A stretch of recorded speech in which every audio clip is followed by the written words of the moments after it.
The only thing that these characters rode was my patience, that nothing was happening in this book. I'm gonna need y'all to stop hyping up books just because the author is famous. Just because the author is famous does not mean the book's good.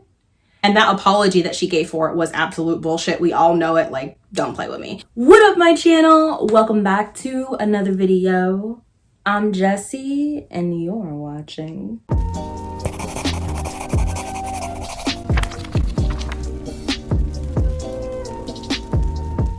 The moment has come, the time has arrived for me to drop a mountain of salt all over some books. The books that you're about to see me discuss in this video are all books that I feel my life could have done without. I could have done something else with that time. I could have learned how to knit. I could have done anything besides spend the hours that I spent reading the following books. But we all make mistakes, we live and we learn, and now you guys get some content out of it. So that's it. No frills, no introduction, and without further ado, let us get into the salt, the tea, and all of that good stuff. The first book I'm going to be talking about is The Power by Naomi Alderman.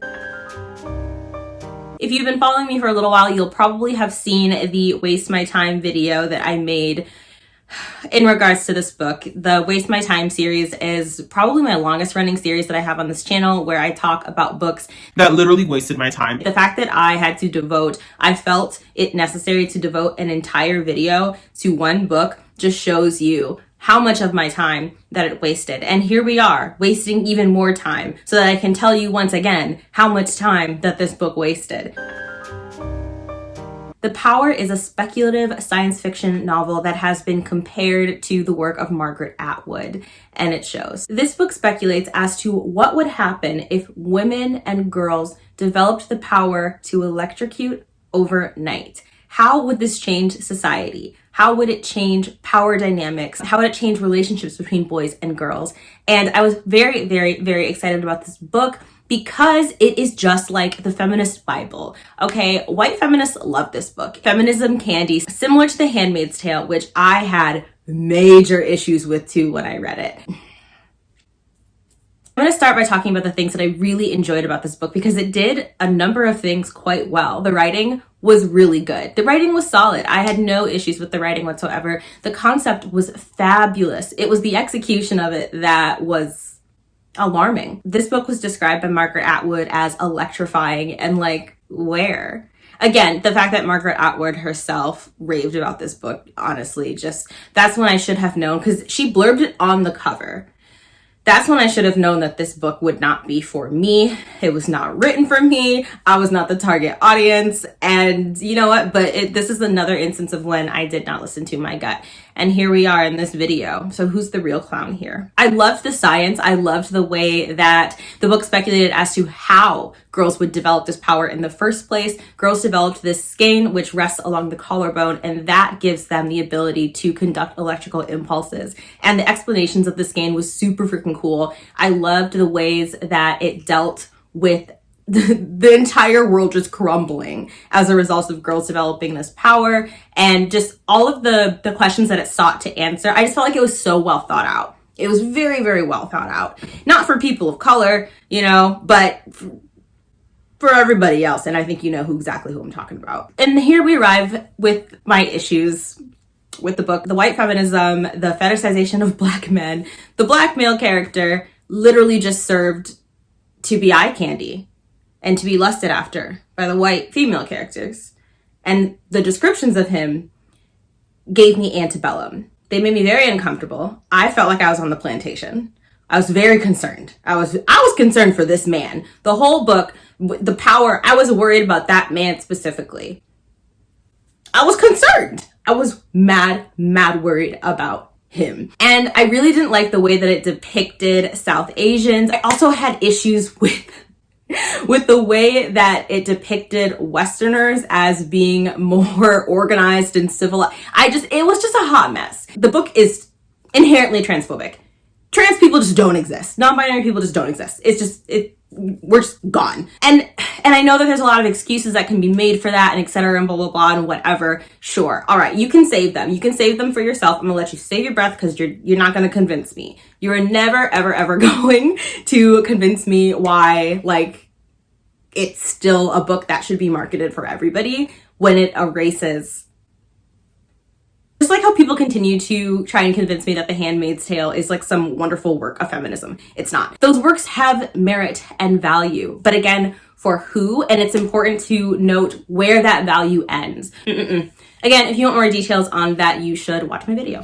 Then we have another book that I decided to make a dedicated video for, and that is The Ancient Nine by Ian Smith. I was very excited about this book because it's dark academia written by a Black man who went to Harvard and is a doctor. I was so geeked about that because I love books that are written by medical doctors. I tend to enjoy them almost unanimously. And I loved that this is a book about Black boy from Chicago who gets indoctrinated into this hyper secret society at Harvard, and it's a murder mystery and blah, blah, blah. And the author himself went to Harvard. And so I felt like he would have very specific and profound insight into these. Y'all heard that, right? Okay, because I'm home alone. Nope. Again, this was another work that was deeply troubling. Besides, I want to find some good things to say about this book, and the best thing that I can say about the book is a perk for other people, not myself. The perk is that if you really like an intricate mystery, the best thing I can think of is Da Vinci Code. You know how elaborate and complex the Da Vinci Code was. That was the mystery in The Ancient Nine. The mystery itself was boring, despite the fact that it had all these layers and complexities and twists. It just was so archaically boring. It was like dust flying off of every page. I felt like I was aging with every page that I turned. I had absolutely no interest in the story, and I do love an exciting, layered, I was so freaking bored by the mystery. I did not care. I could not have possibly cared less if I had been paid to care. And Spencer was just the most flat character ever. There was no characterization for him. It was entirely 100% plot driven, and that wouldn't be an issue if the plot were interesting. The plot was not of interest. There's nothing gripping about this book. The reason why it's on my worst book list is because the scenes of transphobia. There was a scene in the nightclub, and I describe this scene and go into detail and read from it in the video. So I'm not going to do that here. But the scene describing the violating of two trans women in this nightclub, I could not do it. And the whole thing was seen as comedic relief, and it was really disturbing. It couldn't be me. It could not be me. Next up, we have to talk about Home Before Dark by Riley Sager.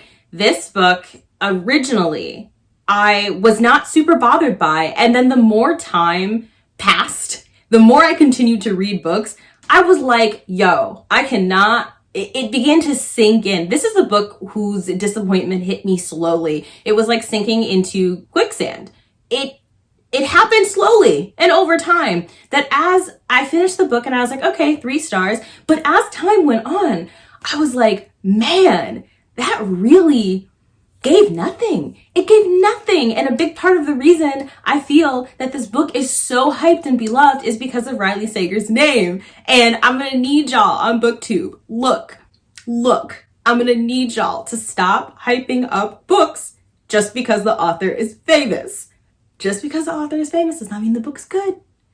And Home Before Dark is an example. So Home Before Dark is a book about this family who experiences a haunting, and they become very well known for experiencing this haunting, and the father, when they move out of the house, ends up writing a book about it. And in the book, we are following the daughter later on in her life when she's all grown up and her father has passed away and left her this creepy ass house. And so she's like, you know what, I'm gonna move into the house. And then lo and behold, creepy shit starts happening, and she's like, am I really being haunted, or what's the deal here? And so it's about is it a haunting, isn't it a haunting, and also what happened in the past. And I love when books do that, when you get to see the past and the present. I love that oscillation, that time jump. I find it so satisfying. I find that it's a really great tool for keeping suspense.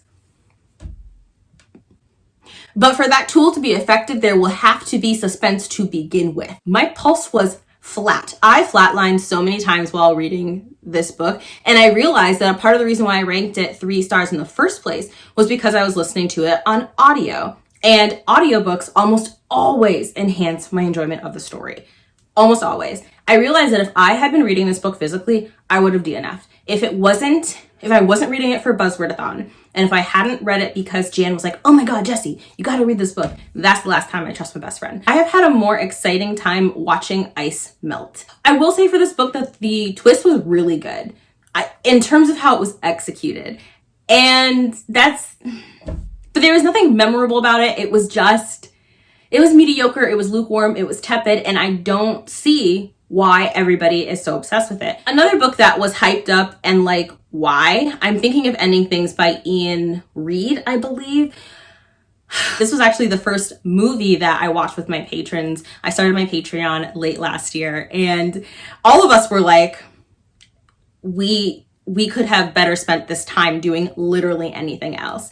But we are who we are. I'm Thinking of Ending Things is a book about this couple who is driving to visit the boyfriend's parents. And the whole drive, the girlfriend is like, I'm thinking of ending things. And here's why I want to end things. And then she gets to the boyfriend's house and meets his parents, and things are weird. Something is off. Something is not right. And there's this lingering, creeping suspicion that something terrible is going to happen. And that's part of the magic of this book, is that you are never comfortable. You are always unsettled. It's like you are standing on a flat surface that is slightly uneven.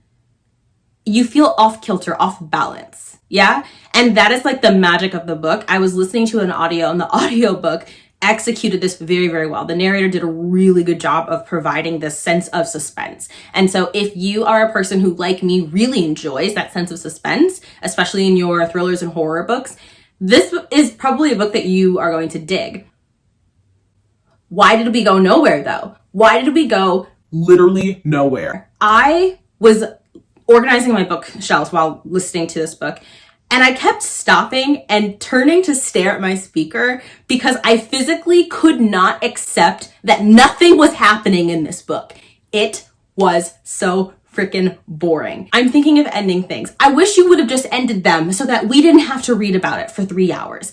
I physically cannot, and I think a big part of it too is because, look, and I've said this before, it's one of my, I do not need to relate to a main character. I don't. In fact, a lot of times I really love when I can't relate to a main character. Can't relate, sweetie, because if the book can make me enjoy reading from a character's perspective that I just don't relate to, or even better, don't like, kudos to the book, because that's exercising my empathy, right? That means that the writer really knows what they're doing, really knows how to weave a story. So I actually really enjoy when I don't vibe with the main character, but still love the book anyway. All that being said, this woman could not be me. And I think that was a big part of the reason why I was like, this is one of the worst things I've ever read in my life. It was because it couldn't be me. The whole drive, she's on a 2-hour drive going north. It's snowing, it's flurry. And then at one point he stops to get ice cream in the middle of a snowstorm. I would have ended things right there. When he got out of the car to get his freaking McFlurry, I would have been freaking McDrivey. I would have driven away, and it would be over. It would be over. He would be an icicle. He could have a date with Frosty the Snow Woman, and I'm going home, okay, with my blanket and my heated blanket and my dog and my Netflix and my hot cocoa. Absolutely not. I was so mad about the scene where they were in a blizzard. Okay, she had to get up for work in the morning, and he's like, you know what? Let's stop and get ice cream. And she's looking at him, and I'm looking at her, and she's like, I'm thinking of ending things, and I'm like, end it. Just end it. Oh my gosh, sweetie, look, okay. If you watching this video are the type of person who is just really nice, right? You're really nice. You have a good heart, and you struggle to end. You don't want to, you feel bad about breaking up with someone, right? And I'm not talking about toxic, abusive relationships. I just mean a non-toxic, non-abusive relationship that you just simply don't want to be in. And you are like, I want to end it, but I don't want to hurt their feelings and blah, blah, blah. This is your sign. I'm giving you permission. End it, sweetie. end it, or else you're going to write a book like this and then we're all going to be here. We're all going to be here together. So if you don't end it, you are going to make me suffer. So instead of worrying about that person's feelings, worry about mine. This is the worst book. Then we have to talk about The Last True Poets of the Sea. This is a book that when I joined booktube, everybody on booktube was like, oh my gosh, this is the best thing that's ever been written. It's amazing. Oh my God. It taught me how to Vogue. It did my taxes. It brushed my hair. It broke up with my boyfriend for me. Like, it did all of the things. And I was like, yes, sweetie, give it to me. People said that it was the most devastating, heartbreaking, eviscerating thing that they had ever read. That, like, looking at the cover to this day just makes them burst into tears. And I was ready for that. I want to be wrecked. As you can tell, probably from watching this video, I'm not the most stable creature that's ever been formulated. And so I was like, yeah, I want that. I too want to be destroyed so that I can physically feel the way that I mentally know that I am. So this is a book about a girl, I can't remember her name because it doesn't matter, a girl who is coping with her brother's attempted suicide. And he is recovering at an institution, and she is going on this mission to find the shipwreck that her family came from when they immigrated years and years ago. It's like family lore, this shipwreck. And she's like, I'm going to find it. And if I can find this shipwreck, I can fix my family. Doing this is going to help my brother, help me in some way. And so it's just like this really beautiful reason, right, to go on this journey. And I think a big part of the reason that this book is so beloved is because of the subject matter, which is completely valid. There's something so innately relatable and tender about this girl. And one of the things that I loved about her was, like, she is super gender nonconforming. She's also 6 foot tall. She's not friendly. She's messy. She struggles with like risky sexual behavior. I think also alcoholism and drug use. And she's just, she's messy, right? And I loved that about her because as a kid, I had a lot going on that I couldn't talk to other kids about. And because of that, when I read YA books as a kid myself, I always felt dirty by comparison because the kids in the YA books were not like me. They were not dealing with the things that I was dealing with at home. They just weren't like me. And I think those of you who are watching this video who can relate know exactly what I'm trying to say. And so that was part of the reason why I loved this character, was because I was like, yes, this is a character that I needed as a kid, someone that I can relate to. And I think that's a part of the reason why I read so many adult books as a child, because I physically could not relate to kids my age. I could not relate to the experiences of kids in YA. I just couldn't. So that was one of the things that I really liked about this book. And that was when the enjoyment ended. The writing, everyone's like, it's so moving, it's so evocative, it'll destroy you. It did. I was a limp noodle the whole book. I did not feel that sense of just being unraveled that everybody else did.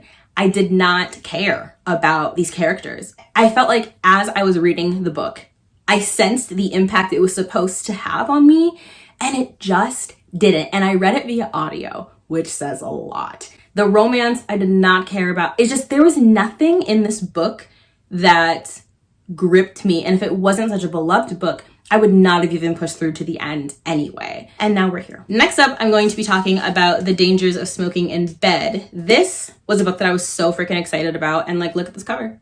Look at her. Look at her. Absolutely gorgeous, darling. This is a book by Mariana Enriquez, and this is the author of Things We Lost in the Fire, another beloved book. And it is a collection of short stories, collection of short horror stories from a Latinx author. Very, very excited about this. I'd heard amazing things. This is a very popular book over on Bookstagram. I went into this with the energy of 1,000 horses, okay? Galloping to the pasture of the greenest, most lush grass.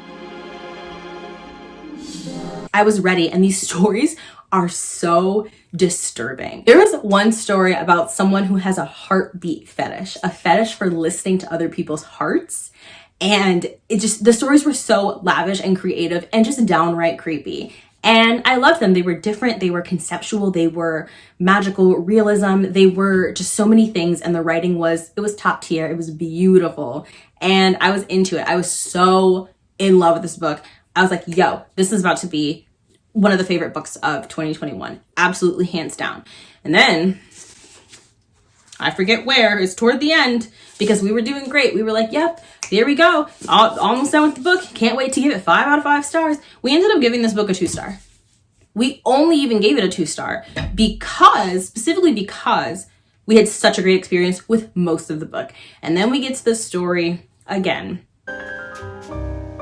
I felt like I was in the freaking Twilight Zone. I could not believe how many times this author deemed it necessary to just pull out the T word. And I was like, it doesn't even need to be in the story. It's too much. It's too much. It jarred me so completely out of the story. It bothered me in particular because this collection is very feminism leaning. It's very much providing a lot of conversation about feminism and class and issues that affect marginalized people. And again, it was another instance where in its politics, trans women get left behind. And I just couldn't support it. I was so genuinely upset. I felt it in my body. Like I was like physically, I just couldn't do it. It just didn't. After that, I could not enjoy another word of that book. Then we gotta talk about Rise to the Sun. I read You Should See Me in a Crown and it was amazing. I was so excited about this book. A subscriber sent it. It was on my wish list. I was so freaking geeked. So this is a story, a very beloved story about 2 girls who are at a music festival, and it's like a 24-hour romance situation. There's a scavenger hunt. They get kind of thrown together and they fall in love. And it's about what happens over the course of this festival weekend situation. I loved this book because I thought that the characters were so freaking cool, that they were real and that they were honest. You had one character who really struggles with emotional dependency and like serial monogamy and not being comfortable in her own skin and needing to use others and depend and rely on others in order to feel worthy herself. And that is such an important issue to talk about because that's something that does affect a lot of young folk, a lot of young girls. I was really excited to see representation for that. And then you have another character who, on the flip side, really struggles to feel things. Rather, actually, it's not correct to say that she struggles to feel things. She struggles to be vulnerable. And she's still, even though it's been years, not recovered after the loss of her father. And she wants to be a musician just like him, but she has her own doubts and her own struggles. And it's just a lot that these girls are dealing with, and I was so freaking excited about it. This book got on my very last nerve for 2 reasons. One, the way that Olivia, I think that was her name, right? Yeah. The way that Olivia treated her best friend was trash. Olivia is one of my least favorite characters of all time. She treated her best friend, Amani, like trash. Physically broke my heart every time. She would continuously make these promises and these pacts with her best friend and then break them over and over again, just like breaking this poor girl's trust. And the whole premise of the book is her best friend makes her promise like, hey, if I agree to go to this festival with you, it needs to just be about you and me. It can't be about you getting booed up with somebody. She's like, yeah, for sure. I promise. Pinky swear and all that. Definitely. And then she immediately falls in love with someone. When her best friend is like, yo, you promised me you wouldn't do this. She was like, well, I also promised Tony. And I was like, you have known Tony for 2 minutes.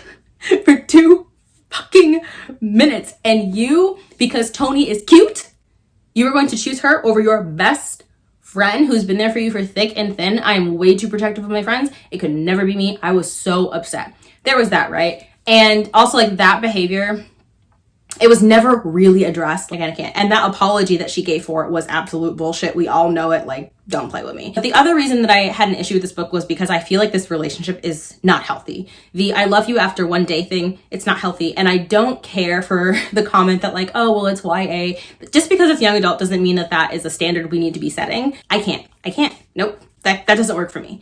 Did not like the romance. And I especially didn't like the romance because this is a girl who struggles with using love in order to feel like she deserves to live. I don't even want to begin to get into it in this video because otherwise it's going to get really, really long. But I'm telling you, like that issue often ends in suicidality. It often ends in certain addictions. It ends in getting into abusive relationships. I just can't.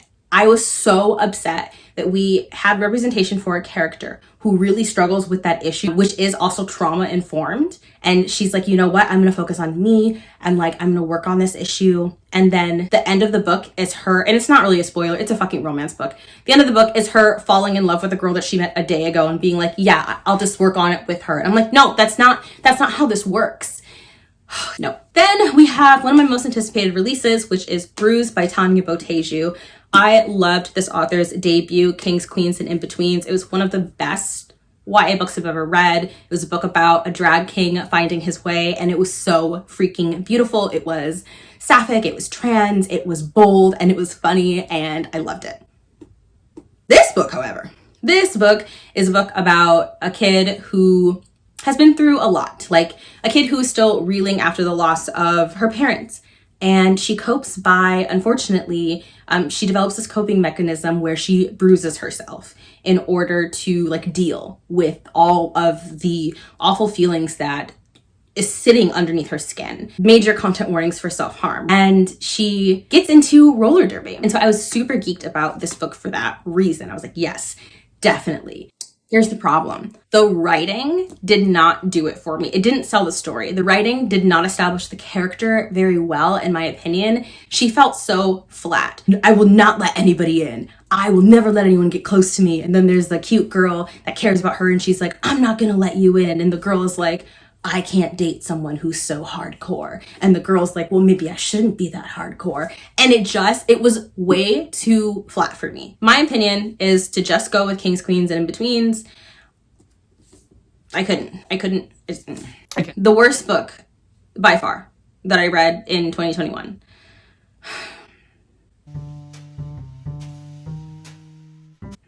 And it's because of y'all. I read this because of y'all. So thanks for nothing. Malibu Rising, this book by Taylor Jenkins Reid. You know what's funny? I didn't even put this on my anticipated releases list of 2021 because I had a feeling. I saw the cover and I went, something's not right here. Something's not freaking right. So I feel like I shouldn't even have to explain what that is about. It's this book about this surfer who, oh my God, I just don't care. It's a story about a group of siblings whose father is this famous musician. And one day, there's a fire and you're trying to figure out what happened on the night that this legendary mansion goes up in flames, right? And so it's, again, one of those books where we're following present day and the past. It's set in the 70s and it promises surf culture, right? It's all about surfers. You see that? Surfers. That was the selling point of this book. Surfers. You want Malibu? Do you like surfers? You should read Malibu. It's like Gidget vibes. Surfboard. The only thing that these characters rode was my patience. When I tell you that this book did not have anywhere near as much surfing as was promised. Taylor Jenkins Reid is so well known for writing period pieces where you feel like you're in that era. Yeah, Seven Husbands of Evelyn Hugo, you felt that you were in old Hollywood. Daisy Jones and the Six, you felt like you were in the 80s. Here, I felt like she was tired. I felt like she had just like had to make that quota. She had to get her paycheck. She was like, look, we all know I can write a bomb book. We all know I can set a scene. We all know I can write iconic characters. So what she did in this book was like, it's set in the 70s. Here's some surfboards. And I'm just going to tell you that the main character is badass. And you're just going to have to trust me on that. Again, this was like a book where we're supposed to be following this amazing, like legendary surfing heroine. I didn't believe that shit for one moment. And I know y'all didn't either. I know you did not. Think about just for one second. If Taylor Jenkins Reid, if this has somebody else's name on the cover, maybe a BIPOC author, but I'm not going to go there. If this had a quote unquote no one's name on the cover, would you have loved it the way that you did? If this hadn't come from Seven Husbands of Evelyn Hugo, if you didn't know for a fact that this author can write amazing books, would this have been as beloved to you as it was? You can answer it in the comment section down below, or you can just think about it.